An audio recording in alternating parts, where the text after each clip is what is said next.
Once upon a time, our waters flow, pure and free. They quench our thirst and nourish our world.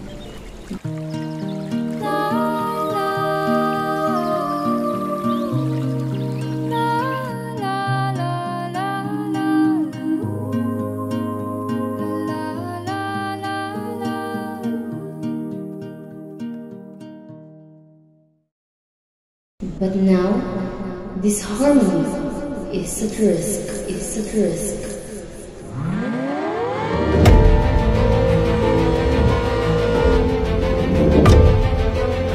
Hanggang ngayon, matindi pa rin ang polusyon sa ating mga ilog at karagatan. Ang positibo sa nakalatlasong kemikal na arsenic, ang groundwater o tubig sa ilalim ng lupa sa siyang na lugar sa Batangas.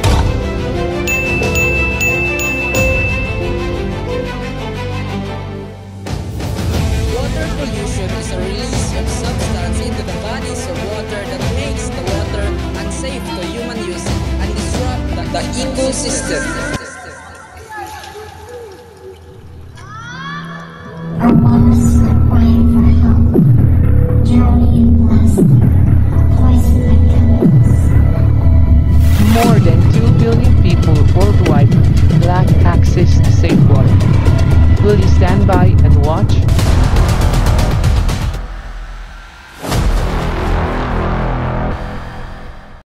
Start small, start now, because every drop we save matters.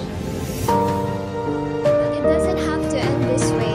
We can be the heroes of this story. Small actions, when multiplied, create waves of change.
But wait, don't be like this guy.